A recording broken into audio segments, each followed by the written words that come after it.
이사야 40장 12절에서 17절입니다. 누가 바닷물을 손바닥으로 떠서 헤아려 보았으며 뼘으로 하늘을 재어 보았느냐. 누가 온 땅의 티끌을 대로 대어보고 산들을 어깨 저울로 달아보고 언덕들을 손저울로 달아보았느냐. 누가 주님의 영을 헤아릴 수 있겠으며 주님의 좋은 자가 되어 그를 가르칠 수 있겠느냐. 그가 누구와 의논하시는가. 누가 그를 깨우쳐 드리며 공평의 도리를 가르쳐 드리는가. 누가 그에게 지식을 가르쳐 드리며 슬기로운 처세술을 가르쳐 드리는가. 그에게는 문 나라가 고작해야 두레박에서 떨어지는 한 방울 물이나 저울 위의 티끌과 같을 뿐이다. 섬들도 먼지를 들어 올리듯 가볍게 들어 올리신다. 레바논의 산림이 제단의 장작으로 충분하지 않고 그곳의 짐승들도 번제물로 드리기에 충분하지 않다. 그 앞에서는 모든 민족이 아무것도 아니며 그에게는 사람이란 전혀 없는 것이나 다름없다. 아멘. 정말 의지할 만한 존재는 누구입니까? 오늘 본문은 이 질문에 분명하게 말씀합니다. 이사야는 하나님이 어떤 분이신지 보여주면서 인간과 세상의 모든 힘이 하나님 앞에서는 얼마나 작은 존재인지를 선포합니다. 하나님은 어떤 분이십니까? 하나님 앞에서 사람은 얼마나 비중이 있습니까? 실제적인 면에서 우리가 바로 알아야 합니다. 우물한 개구리처럼 사람의 처지만을 생각해서는 안 됩니다. 오늘 본문은 창조주 하나님의 탁월성에 대해서 말씀하고 있습니다.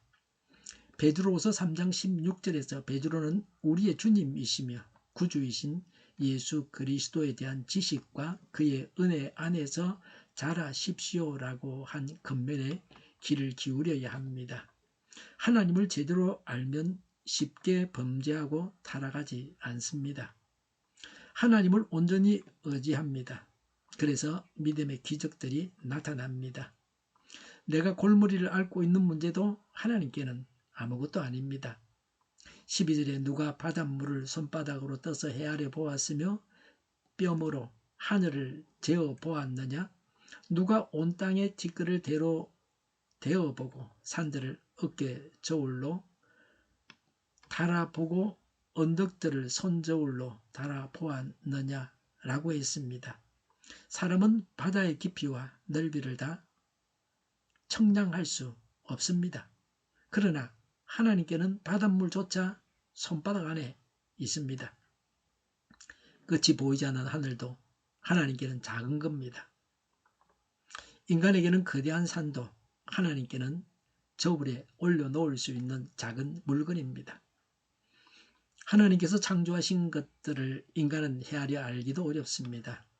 하나님의 위대하심은 하나님께서 만드신 피조물을 보면 짐작합니다. 전에 작은 배를 타고 부산항에 나가서 미국 가는 큰 화물선을 타본 적이 있습니다. 넘실대는 파도에 겁이 났습니다. 바다 위에서 보니 항구 아니지만 얼마나 크게 보였는지 모릅니다. 태평양 바다는 얼마나 크겠습니까? 부산항 항구 안에서 부산항 항구를 봤습니다. 배를 타고 말이죠. 배도 컸지만 배가 떠있는 바다는 이루 말할 수 없을 정도로 컸습니다. 바다에서 보는 부산항은 또 다른 모습입니다. 그건 일상적으로 부산 시민들이 보는 게 아닙니다. 배를 타야 볼 수 있습니다. 해안선을 따라서 펼쳐져 있는 언덕과 산들을 봤습니다. 사람들은 이런 자연 앞에서 한 작은 존재에 불과합니다. 하나님께서 창조주이시고 모든 세계를 주관하시는 분이시라는 선언입니다. 사람은 자기 문제 앞에서 두려워합니다. 떨고 있습니다. 환경이 너무 커 보입니다.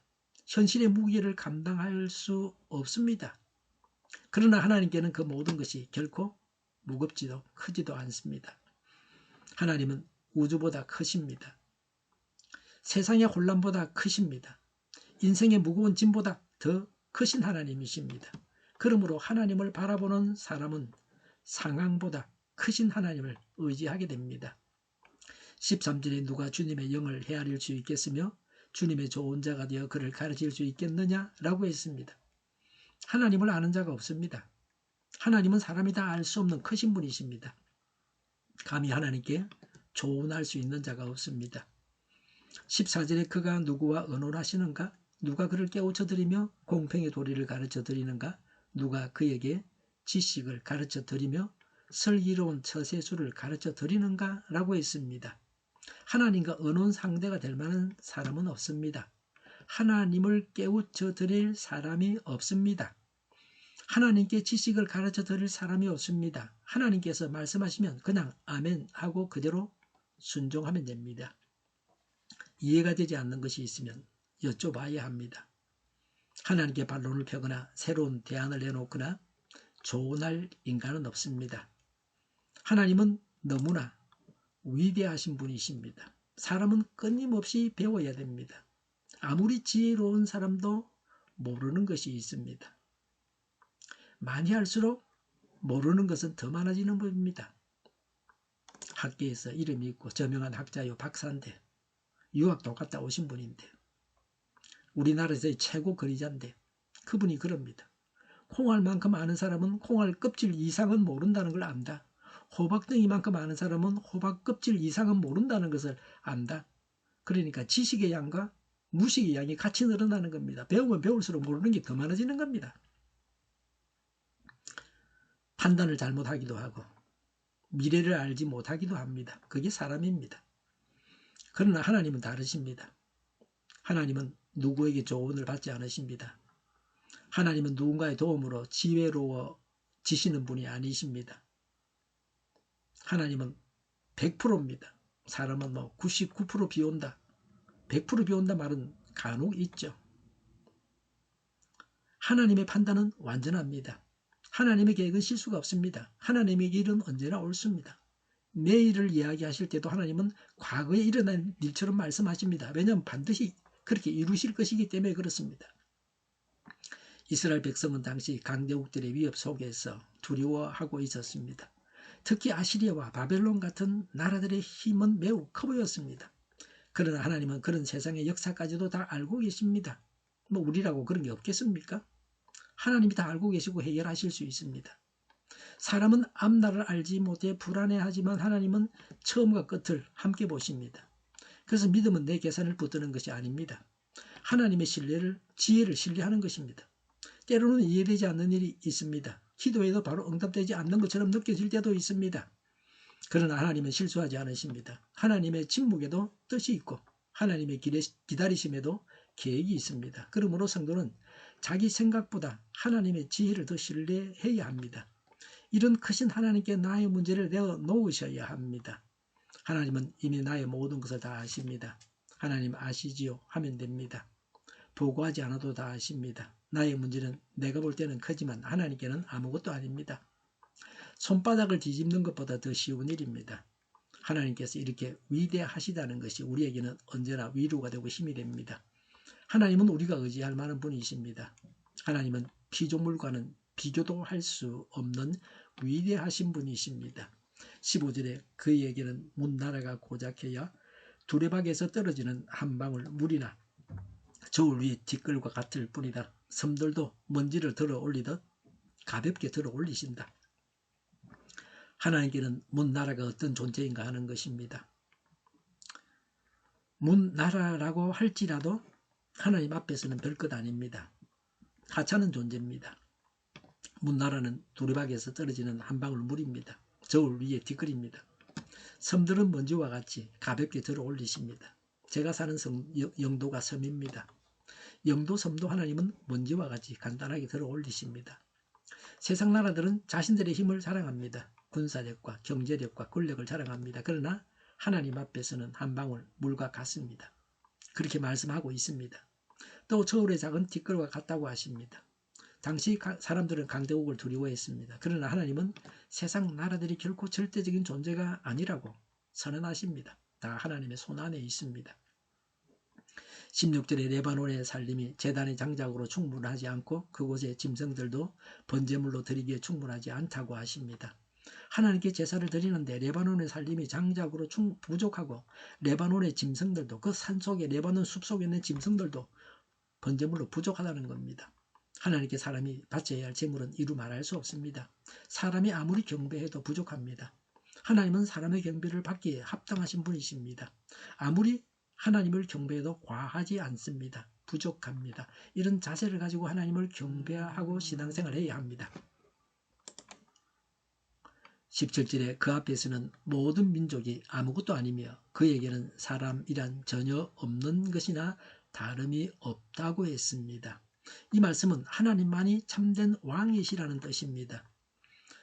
사람은 세상의 크기에 압도되기 쉽습니다. 뉴스를 보며 두려워하고 현실의 힘 앞에서 낙심하기도 합니다. 그러나 하나님의 백성은 세상의 크기보다 하나님의 크심을 바라보아야 합니다. 하나님께는 불가능이 없습니다. 하나님은 나라들을 세우기도 하시고 무너지기도 하십니다. 하나님은 역사의 주인이십니다. 그러므로 믿음의 사람은 세상을 두려워하기보다 하나님을 경외해야 합니다.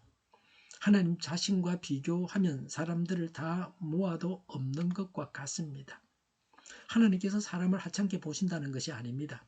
객관성을 가지고 경중을 따질 때에 사람은 아무것도 아닙니다. 오직 하나님만을 의지해야 합니다. 두려움보다 하나님을 뚫어지게 바라보아야 합니다. 환경보다 하나님을 신뢰해야 합니다. 세상의 힘보다 하나님의 능력을 의지해야 합니다. 하나님은 지금도 자기 백성을 붙드시고 인도하십니다. 그 하나님을 바라보는 자는 흔들리지 않습니다. 하나님께서 이 우주에서 차지하고 계시는 위치를 우리 자신에게도 차지하시게 해야 합니다. 하나님의 말씀 앞에서 오직 아멘과 순종만 있어야 합니다. 감히 하나님을 비판하고 하나님께 조언하려는 듯한 자세를 버려야 됩니다. 하나님을 감히 대적을 해요? 성경 말씀에 반성경적인 법을 만들어서 국가를 개판으로 만들어요? 그런 쓰레기, 마귀 자식들은 당장 제가 하나님이라면 적결 처분을 해야 됩니다. 그러나 하나님은 참고 계십니다. 인내하고 계십니다. 어디 하나님께 대적하고 있습니까? 위대하신 하나님 앞에 나아갑시다. 하나님께 합당한 경배를 해야 합니다. 하나님께 합당한 믿음을 가지고 하나님을 의지해야 합니다. 위대하신 하나님 앞에 큰 믿음을 가지고 나아갑시다. 하나님을 알므로 우리 죄를 버려야 합니다. 기도하겠습니다. 크신 하나님을 알고 하나님께 나아가 경배하고 순종하고 의지하게 하옵소서. 온 세상에 교회 탄압법이 없어지게 하시며 교회 탄압법이 있는 나라들이 속히 망하게 하여 주시옵소서. 저희를 불쌍히 여겨 주옵소서. 저희를 악에서 구하옵소서. 하나님의 뜻이 이 땅에서도 이루어지게 하옵소서. 저희의 간구 응답하여 주옵소서. 기도하기를 쉬지 않게 하옵소서. 저희의 필요를 채워주시옵소서. 오늘 또 차고 넘치는 복된 삶을 살게 하옵소서. 감사와 찬양을 하나님께 돌려드리며 예수님의 이름으로 기도드립니다. 아멘.